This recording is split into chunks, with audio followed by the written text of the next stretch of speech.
playing a lot of subs, so let us get a bit more pass rush, generate a bit more pass rush up inside, I think. But I think it's a good fit for a lot of us on the D line. I think we're so versatile. You got guys that can play all three positions, nose, both ends, and basically everyone in the room can play all those positions. So, yeah, feeling really comfortable. We're still working with Bill's coming back, Kolar, and he's one of the best D-line coaches in the league. So, he's on top of us, making sure we're getting it all down, and yeah, just loving it, just loving the fit. And it seemed like you took a big step forward last year. What clicked for you, do you think? I think it was just, I was out there playing a lot more snaps, and I think after that bye week, I kind of just told myself, you can just go out there and just, play hard and try and make one impact play a game, or one or more impact plays a game, and I was fortunate enough that I was able to do that, and I think a lot of the other guys on the team just finding that trust in me, and that belief in me gave me a bit more confidence, and now I really feel like I'm a big part of this defense and this team. So I'm just ready to go out there this year and help lead these guys and get back in the playoffs. To that fourth down stop against Cleveland, do you think that's the type of play you can make on a consistent basis to be that type of impact guy? Yeah, I'm hoping so. I mean, right before that, I almost jumped offside, so that coach kind of saved me with calling timeout. But that's what we're there for. When the game's on the line, I'm hoping that I'm that guy that can stand up and make a play, and that's what I tried to do. And it was unfortunate that we didn't win that game. That would have been awesome, but that's just how it goes sometimes. We make a big play and then it's see what happens. But I'm going to try and do that consistently this year. That's the goal. I'm coming into a big year for myself, big contract year. So I'm looking to be out there making a lot of impact plays. Does the contract, does that weigh on you at all, or how do you kind of? No, I haven't really thought about it too much. I mean, I'd love to be here. This is, a place that drafted me. They obviously wanted me here, and I've loved my time here. And I just want to keep going out and playing hard for this team and all the guys in this locker room. That's who it's for, and that's all going to take care of itself at the end of the year. For me, it's just going out there and playing ball and doing my job. If you take care of what you need to do personally, the rest of it's, that's off-season talk. That's all that stuff. So, for me, it's just going out there, playing hard, and doing my job. Talk about with the new coaching staff, but you having had Kolar be consistent with you the whole time, does it make the change kind of feel not as big of a coaching change, or does it still feel big? It's still definitely a change. I think I've had this is the third D coordinator that we've had, so schematically there's little things that you need to change, but having Kolar, he understands the players a lot and individuals and how we all work. So we've got 5 guys or 6 guys that played all last year that are coming back this year. So it's for him, I'm sure it's easier for him than for us. He comes back knowing he can trust us in situations and stuff like that, and for us just to keep working. But Vic's in a lot of our meetings, stepping in and giving us advice as well. So it's a mixture of having everyone in there helping us work better as a unit. Kind of take on Vic's style that when you said he's in the meetings with you? Yeah, I like it. He understands, right now in this phase where, just in helmets, we're not really in shoulder pads. So it's, more guys just learning their assignments and techniques, and a lot of that other stuff will come once we get the pads on. But, just his mentality, you can really just get the vibe that, it's no playing around, no, fun and games kind of. We're just out there, we're here to work. We haven't been in the playoffs in the last three years, and we're not trying to make that 4. We're trying to come in and do everything we can. So guys are in the building, we're locked in, and we're working hard. You said that after the bye, something clicked for you in terms of your approach, and you feel more like a part of this team and a valuable part of this team.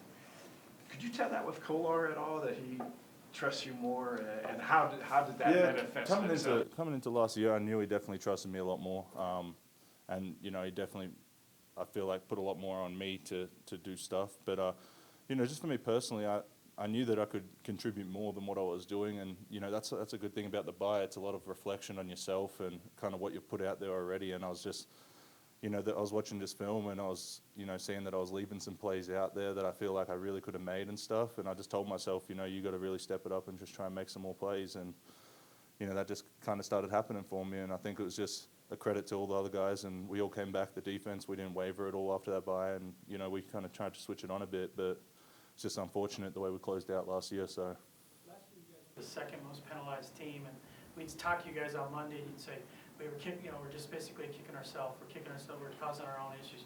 How much can Vic change that in terms of his style and creating a more disciplined play on the field? Yeah, I think, I don't know how much really a coach can, penalties are going to happen in a game. They're going to get called, but, it's on the play to make sure you're doing the right technique. The coaches are going to coach you up on the right technique, but in the game, you just got to execute. Whether it's on defense, you can't hold, you can't PI. It's on offense, you can't hold, roughing the quarterback, things like that. We definitely gave away a few, dumb penalties is what they're called, and if we can eliminate those, you can put yourself in better positions in the game. But you're going to get a couple of holding calls in a game, a couple of this, that. But the ones like the offsides and stuff like that, that's on the player. You've got to be locked in on your job and your responsibility and your technique. What are your initial impressions of Dalton Reisner going up against him?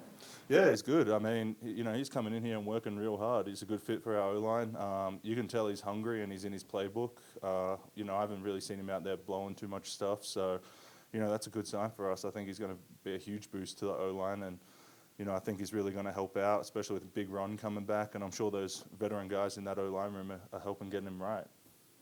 Year 3 for you, Derek, Shelby, Zach, Kerr.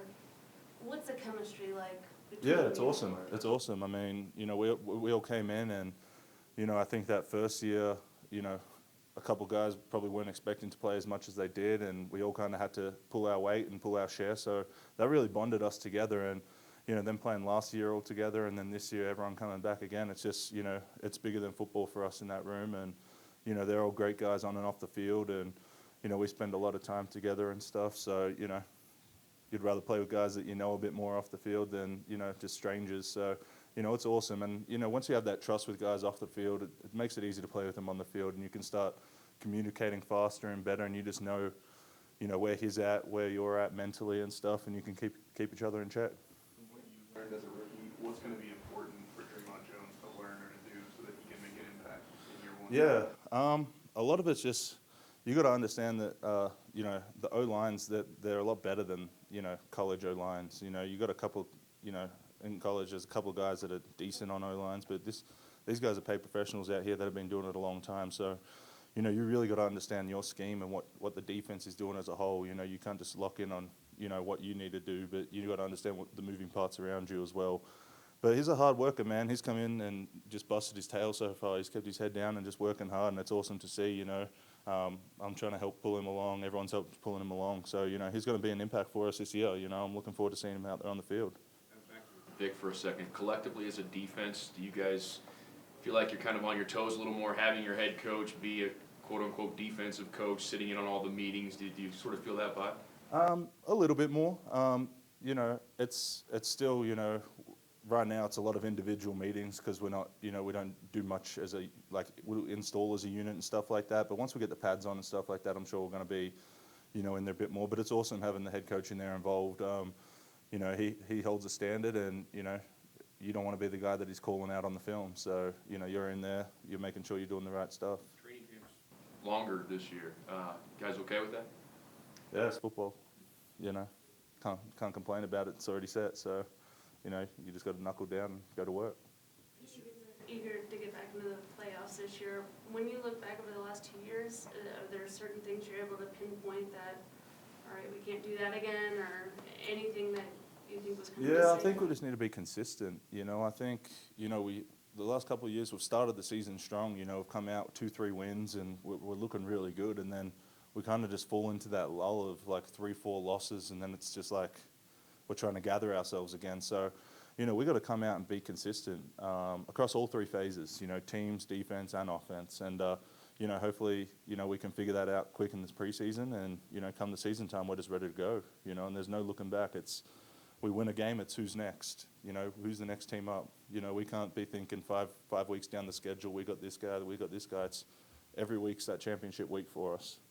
You mentioned a third defensive coordinator in your third year here. What does Ed Donatel do differently than maybe some other guys in that position? Yeah, the first 2 were pretty similar. Wade and Joe Woods, pretty much the same scheme. But then, Ed's defense is a lot different.